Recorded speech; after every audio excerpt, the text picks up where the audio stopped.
Bienvenue à tous dans Économie le Max sur i24 News. Au programme de cette édition, c'est seulement quelques jours après la catastrophe écologique qui a touché la région d'Eilat qu'avait lieu cette semaine dans la station balnéaire israélienne la conférence annuelle sur les énergies vertes. L'occasion de clarifier les objectifs du gouvernement, passer de 1,5 à 10% de part pour le renouvelable d'ici à 5 ans. Ces ambitions sont-elles réalistes? Jonathan Eichenbaum de Greenpeace Israël sera avec nous. Voilà pour le sommaire, merci d'être avec nous. Et avant tout cela, le point sur l'essentiel de l'actu économique avec la suite de l'affaire du scandale LuxLeaks, un système massif d'optimisation fiscale pour les grandes entreprises internationales. Et les dernières révélations indiquent que 35 nouvelles sociétés sont impliquées, et parmi elles Disney, avec un taux réel d'imposition à 0,28%. Bombardier impliqué également, ou Skype, pour qui on évoque 95% de déduction fiscale. De quoi fragiliser un peu plus Jean-Claude Juncker, qui était Premier ministre du Luxembourg à l'époque où ce système a été conçu. Il est aujourd'hui le président de la Commission européenne. Je ne suis pas l'architecte du système, mais je suis politiquement responsable, avait-il affirmé le mois dernier. En France, Emmanuel Macron, le ministre de l'économie, soumettait ce mercredi son projet de loi sur la croissance et l'activité en Conseil des ministres. Un texte qui ambitionne de déverrouiller l'économie française. Il est question notamment d'assouplir le travail le dimanche. Et hier, le ministre a pu mesurer l'hostilité, vous allez le voir, d'une partie des députés socialistes à qui il était venu présenter son plan. Un accueil plutôt amer. Si Emmanuel Macron a de l'énergie pour réformer, eh bien qu'il réforme le monde bancaire, le secteur bancaire, qu'il réforme la fiscalité, qu'il réforme les tribunaux de commerce, qu'il s'attelle à la transition énergétique et à la mutation numérique de notre économie. Alors oui, ce sont de vraies réformes de structure, elles sont nécessaires, mais ce n'est pas celle qui est aujourd'hui dans la loi proposée. Et notez aussi les chiffres de la production industrielle en France, moins 0,8% en octobre après une stagnation au mois précédent. En Europe toujours, il faudra attendre avant l'émergence concrète d'une taxe Tobin sur les transactions financières. Hier à Bruxelles, les ministres des Finances de l'Eurogroupe ne sont pas parvenus à trouver un accord malgré 18 mois déjà de négociations. Et étrangement, le coupable de cet échec est la France. La France pourtant à l'initiative du projet, mais qui craint finalement d'être la grande perdante de la mise en place de cette taxe. La France qui accueille une forte activité dans les dérivés d'actions et on craint à Paris justement des délocalisations vers Londres notamment si la taxe s'appliquait en l'état. Écoutez les explications du ministre des Finances, Michel Sapin. Donc, je le fais. Donc nous cherchons à 11 une solution qui ne peut pas être aussi bonne que celle qu'on aurait trouvée à 28, par définition. Elle ne peut pas être aussi bonne, parce que quand vous êtes à 11, il y a des risques de délocalisation de pays à pays au sein même de l'Union européenne. D'ailleurs pour ça que parfois le Britannique ou le Hollandais nous regarde d'un air un peu goguenard, parce que au bout du compte, ils pensent qu'il pourrait être gagnant sur un dispositif comme celui-ci. Donc c'est plus compliqué à 11. Et donc nous sommes dans cette complexité. Mais non, nous n'avons pas renoncé. Et toujours dans le domaine de la finance, cette fois aux États-Unis, la Fed, la Réserve fédérale américaine, va demander aux grandes banques de conserver des fonds propres supplémentaires en rapport avec leurs risques. JP Morgan serait ainsi forcé de lever 22 milliards de dollars, la somme qu'il manque à la plus grande banque américaine, d'après Stanley Fischer, le numéro 2 de la Fed. Et le but de cette nouvelle règle est d'éviter une nouvelle crise financière, atténuer les risques potentiels pour la stabilité financière que peuvent faire peser les établissements considérés comme d'importance systémique. En bref, les chiffres de l'inflation en Chine et un net ralentissement en novembre, 1,4% seulement. C'est un plus bas en 5 ans, de quoi renforcer les craintes de tensions déflationnistes sur fond, d'essoufflement de la croissance chinoise. En cause, le recul des matières premières, à commencer bien sûr par le pétrole. Les prix alimentaires chutent eux aussi, tout comme la demande globale qui impacte bien sûr la production et pousse aussi les entreprises, souvent en surcapacité, à baisser leurs prix. Et puis, objectif atteint pour les Nations Unies, objectif de 10 milliards de dollars pour aider les pays les plus pauvres à faire face aux effets du réchauffement climatique. Un chiffre atteint grâce à la contribution surprise de l'Australie hier, 200 millions de dollars. La Belgique aussi offre 64 millions. On écoute la satisfaction de la patronne de ce fonds vert international. Nous avons atteint l'équivalent de 10 milliards de dollars pour ce qui est des contributions annoncées. En fait, si on regarde les montants qui ont déjà été promis pour le Fonds vert pour le climat, depuis le début de cette mobilisation il y a 5 mois, nous nous trouvons à 10 milliards et 14 millions de dollars. Et cela signifie donc que le fonds a tourné la page.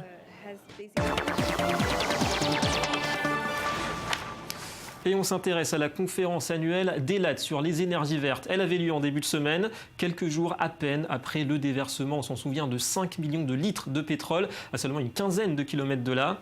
Et il est question justement de renforcer le poids des énergies renouvelables au détriment bien sûr du pétrole ou du gaz. Objectif 10% de part de marché dans 5 ans contre seulement 1,5 aujourd'hui. La récente catastrophe écologique va-t-elle vraiment changer la donne? C'est un reportage d'Anthony Lesp sur place. Nous sommes dans le Negev, au sud d'Israël, une région protégée qui vient de connaître la plus grande catastrophe écologique jamais connue dans le pays.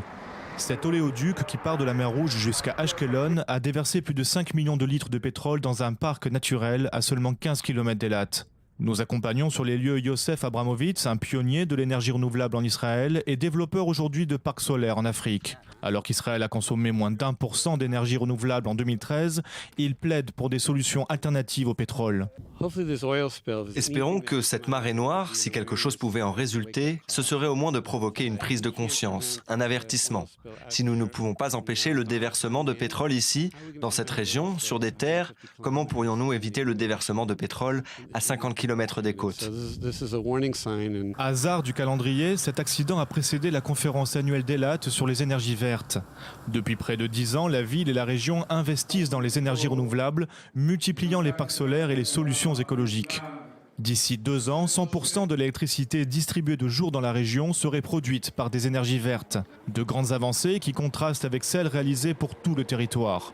Alors qu'Israël s'était fixé l'objectif de satisfaire 5% de sa consommation finale d'énergie par les énergies renouvelables en 2014, le ratio devrait atteindre seulement 1,5% cette année. Un échec qui n'empêche pas le ministre de l'énergie de camper sur les objectifs de 10% à l'horizon 2020, non sans condition. Nous aimerions avoir 10% de notre énergie provenant d'énergies renouvelables. Mais d'un autre côté, nous voudrions obtenir un prix qui n'affecte pas le tarif de l'électricité en le rendant beaucoup plus cher. Combattre le coût de la vie, réduire les prix, c'est l'objectif affiché du gouvernement depuis 3 ans.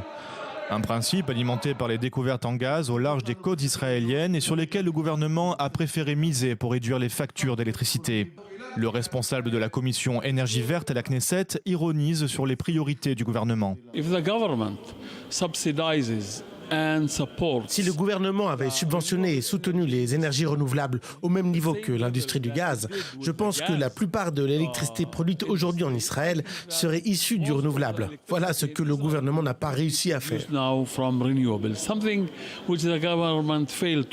Dorit Bannett, directrice des initiatives en énergie renouvelable pour la région Arava, regrette ce qu'elle appelle des calculs sur le court terme. Même si c'est un tout petit peu plus cher, nous devons tout de même investir dans le domaine de l'énergie renouvelable et avec le temps, le prix sera réduit. Et c'est ce qui est arrivé déjà par le passé. En 2008, le kilowatt-heure était de 50 cents, des cents américains. Aujourd'hui, nous sommes à 13 cents. Une baisse non suffisante pour le gouvernement qui vient de décider un changement de système. Il n'accordera plus de licence avec un prix fixe, mais fera des appels à projets avec pour idée toujours de minimiser les coûts. Un choix critiqué par les entreprises du secteur et même, curieusement, par le directeur scientifique du ministère des Infrastructures. Ce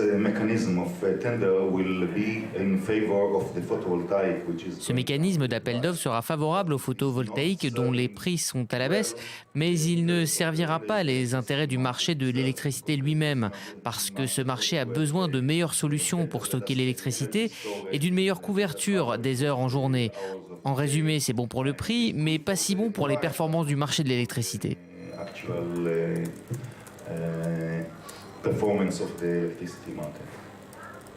Mardi, la pluie s'est malheureusement invitée à Eilat. Une partie du pétrole déjà imprégné dans les sols devrait se déverser dans les nappes phréatiques et dans la mer Rouge. Une catastrophe pour l'un des plus beaux écosystèmes de la planète, un drame écologique qui semble pour l'instant peu préoccuper la classe politique israélienne. Voilà, des voix qui dénoncent le peu d'implication, pour l'instant en tout cas, semble-t-il, au niveau de l'écologie pour cette campagne, ce début de campagne des législatives en Israël. On va en parler de ces sujets avec notre invité aujourd'hui, Jonathan Eichenbaum, membre de Greenpeace. Bonjour. Bonjour. Merci d'être avec nous. Alors on l'a vu, il y a une semaine, une fuite dans un oléoduc au sud d'Israël, près de Eilat, donc, qui a causé l'une des plus importantes catastrophes, semble-t-il, de l'histoire d'Israël au niveau écologique. À qui, selon vous, la faute? À quoi la faute, d'après vous, d'après votre mouvement? D'après ce que nous avons vu, c'est le gouvernement qui porte la responsabilité, puisque c'est une société gouvernementale qui s'occupe de cet oléoduc, qui transporte du pétrole d'Eilat à Ashkelon. Le pétrole est ensuite exporté vers différentes destinations à travers le monde. Voilà, donc c'est le gouvernement qui porte l'entière responsabilité de la mauvaise gestion de ce site. C'est le gouvernement qui porte la responsabilité aussi de l'utilisation du pétrole en Israël en général et de toutes les catastrophes qui sont liées au pétrole. Et justement, pour vous, ce n'est pas forcément une bonne nouvelle, ces découvertes récentes de gisements de gaz offshore près de Haïfa, malgré l'intérêt stratégique pour Israël d'indépendance énergétique? Ça a été une très bonne nouvelle immédiate. Et c'est vraiment une très bonne nouvelle immédiate parce que c'est une excellente énergie de transition. Le pétrole, le gaz ne pollue pas. C'est un gaz à effet de serre, mais à part ça, c'est un gaz qui, en termes de pollution locale, ne pollue pas. Donc on améliore de manière immédiate la qualité de l'air grâce à la transition au gaz. Maintenant, il y a deux effets qui sont des effets un peu perversifs. D'une part, c'est le fait qu'à cause de ces immenses découvertes de gaz, on va moins s'intéresser aux énergies renouvelables. Il ne faut pas oublier qu'on n'a que 30 ans de gaz. Au bout de ces 30 ans, il faudra recommencer à trouver autre chose. Et le problème, c'est que pendant ces 30 ans, eh bien, on va un peu se reposer sur nos lauriers comme on a tellement tendance à le faire. C'est que quand on est au pied du mur qu'on développe des choses nouvelles. Et par rapport à ça, je pense que ça va saper un peu la volonté de développer les énergies renouvelables. Il faut qu'on y soit vigilant. Le deuxième point, c'est qu'avec ce gaz, il y a des condensats. C'est-à-dire ce sont des formes de gaz que l'on peut développer et transformer en essence. Eh bien, la raffinerie de ces condensats doit se faire à Haïfa, qui est la ville la plus polluée d'Israël, avec 20% de taux de cancer en plus que dans le reste du pays, avec 130%, c'est-à-dire 2 fois plus de taux d'asthme chez les enfants que dans le reste du pays. Et on va encore ajouter d'immenses projets industriels, notamment pour s'occuper de ces condensats. Ça, c'est un aspect du gaz auquel nous sommes totalement opposés. Et pour vous, pour Israël, c'est quand même difficile de mêler ses intérêts stratégiques à court terme, l'indépendance énergétique, avec les intérêts à plus long terme, le développement durable. Israël a quand même quelques circonstances atténuantes quand même dans tout ça. C'est une question d'organisation. Mais là où Israël sait investir sur le long terme, Israël arrive à réussir, arrive à faire des immenses progrès et des choses immenses. Quand on investit sur les énergies renouvelables ou sur l'efficacité énergétique, on fait quelque chose qui est bon pour l'économie israélienne. Aujourd'hui, les énergies renouvelables sont concurrentielles par rapport aux énergies fossiles. Il faut voir qu'elles résolvent des problèmes de pollution, des problèmes de santé publique. En fin de compte, elles coûtent moins cher. Elles permettent aussi à des familles pauvres de dépenser moins d'argent, donc finalement d'équilibrer un peu leur budget. Tout ça, ce sont des externalités positives qu'il faut prendre en compte dans les énergies renouvelables, mais le gouvernement est très souvent porté à voir ce qu'il peut faire dans l'immédiat. Je vous donnerai qu'un seul exemple. Il y a eu un budget de à peu près 140 millions de shekels qui devait être dédié à l'efficacité énergétique dans l'industrie. 140 millions de shekels pour changer des vieilles installations de l'industrie et permettre à l'industrie d'être plus efficace énergétiquement. Ça aurait immédiatement rendu l'industrie beaucoup plus compétitive. Et malheureusement, ce budget a été coupé. Alors voilà une décision qui est mauvaise pour tout le monde. Alors on l'a vu dans le reportage, on va passer côté gouvernement israélien de procédure de licence pour attribuer les marchés d'énergie solaire à un système plutôt d'appel d'offres. Vous êtes contre, j'imagine, cette idée? Dans l'ensemble, je dirais que le problème n'est pas tellement là. Le gouvernement manque de politique claire par rapport au développement des énergies renouvelables. Il y a des tas de possibilités de développer notamment les panneaux solaires photovoltaïques ou les fermes solaires, mais le gouvernement manque de clarté dans sa politique et de consistance. Les gens aujourd'hui ne savent pas les possibilités qu'ils ont avec ces énergies renouvelables, et même quand ils savent, ils n'ont pas confiance. Il y a vraiment un système qui manque de solidité, qui manque d'une parole qui soit une parole très ferme, très claire, et qui disent voilà la direction à prendre, allons-y tous, faisons un effort. Le jour où Israël fera comme le Danemark et prendra ça vraiment comme une vision, à ce moment-là, on sera dans un tout autre endroit parce que les Israéliens aiment les défis et ils le prendront ce défi-là. Alors la priorité quand même pour le gouvernement israélien, c'est la rentabilité le plus vite possible. Vous comprenez quand même cette pression sur les politiques et vous ne pensez pas quand même que ça peut stimuler ce marché qui reste quand même dans l'anonymat, hein. On est à 1% de part de marché pour le solaire alors que l'objectif c'est plutôt 10%. Apparemment on n'y arrivera pas, personne ne pense qu'on va y arriver, bien que pour l'instant il y a plusieurs grands centres qui sont en cours de développement et qui probablement d'ici 2020 seront déjà actifs. Donc on est à 1%, 1,5%. on risque certainement de se retrouver en 2020 autour de 3-4%, je pense, pas 10%. Alors on va parler un petit peu aussi de l'action de votre mouvement Greenpeace Israël. Quelles sont les missions que vous vous êtes fixées ici dans ce pays ? Ici en Israël, notre principale mission, c'est de placer Israël sur la carte des pays qui peuvent être des exemples en termes de politique énergétique. Donc vraiment là, on est au cœur du débat. Il s'agit de pousser les énergies renouvelables, essentiellement l'énergie solaire, et de créer tout un système qui soit un système beaucoup plus simple, transparent, positif, qui soit un signal positif pour le public et un signal fort pour le gouvernement, de manière à ce que le gouvernement arrête aussi de chercher dans des solutions d'énergie sale. Merci beaucoup Jonathan Eichenbaum d'avoir accepté notre invitation et bonne continuation à vous. Merci. Voilà pour cet entretien réalisé à la mi-journée. Et c'est tout pour cette édition. Merci à vous de nous avoir suivis. Économie Le Mag revient demain sur i24 News. L'Inde et la Russie notamment seront au programme. Les deux pays pourraient renforcer leurs relations bilatérales grâce au diamant. Et vous retrouverez nos émissions sur notre site internet www.i24news.tv. Rubrique replay. Restez avec nous, l'information continue.